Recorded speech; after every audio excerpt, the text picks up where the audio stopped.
You may have seen them on the track. You may have a friend that has one. But did you ever wonder how they got from here to here?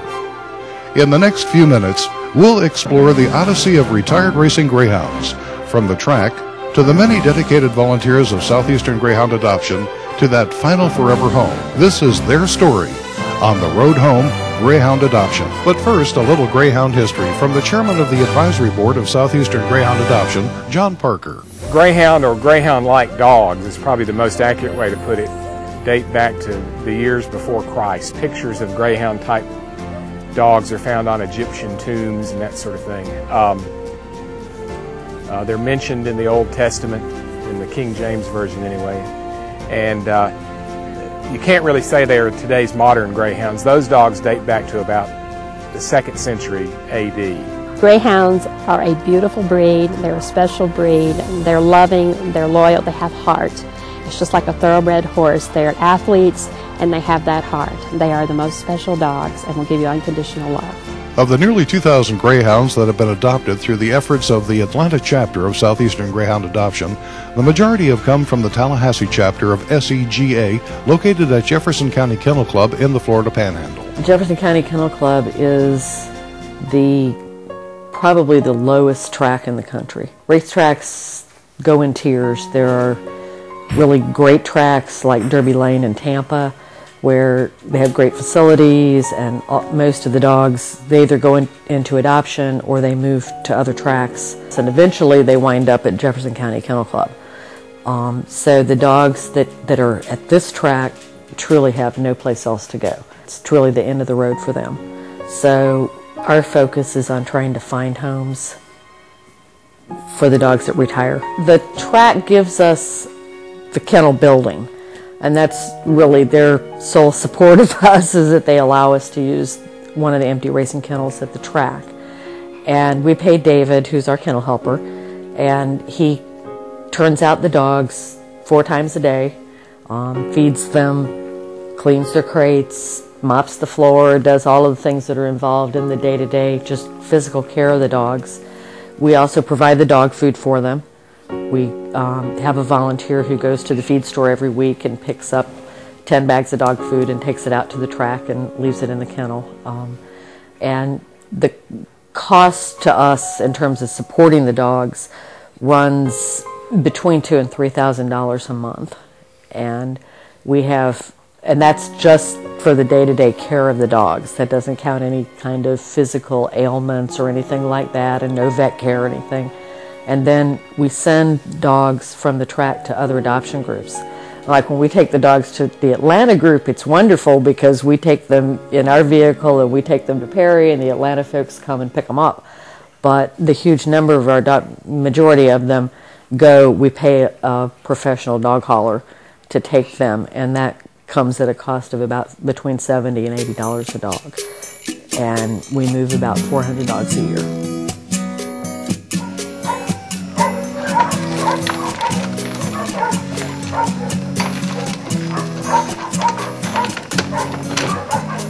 The first thing we'll do is we'll pick up the dogs. We'll take them out of the kennel, and when we take them out of the kennel, we're going to put these tags on them.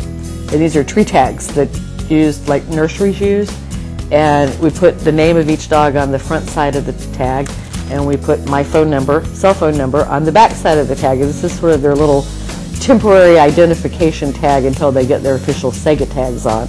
And it also helps the SEGA group sort out which dog is which when they get there. And in here we also have all of their paperwork, all of their registration papers and everything. And we're going to roll on down the road to Perry, Georgia, meet up and walk the doggies, let everybody have a good potty break. When we have room in the program for more dogs, we arrange with Pam and Glenn to take dogs out of their kennel down at J.C. Casey. And what I do is post to our main discussion list to find volunteers who will drive down here. We meet them about halfway between their kennel and our adoption kennel. We drive down here, meet in the parking lot, unload our new charges, give them a good walk, and load them up and head to the adoption kennel up in Ackworth. Southeast Greyhound Adoption, or SEGA, is a chapter of Greyhound Pets of America, a national network of Greyhound adoption groups, as well as a project of the Southeastern Greyhound Club Incorporated, a Georgia nonprofit corporation and tax-exempt organization. SEGA is staffed by unpaid volunteers. All donations and other revenues are dedicated entirely to supporting its Greyhound adoption program. As a nonprofit organization, we rely on tax-deductible donations to feed and house retired racing greyhounds and to cover the cost of veterinary care. If you'd like to learn more, please visit our website, greyhoundadoption.org. After 6 hours or so on the road, this batch of hounds makes it to the Southeastern Greyhound Adoption Kennels, located at Lake City Animal Hospital in Eckworth, to be greeted by a small army of volunteers. New sights, new sounds, and new people, but these hounds take it all in stride.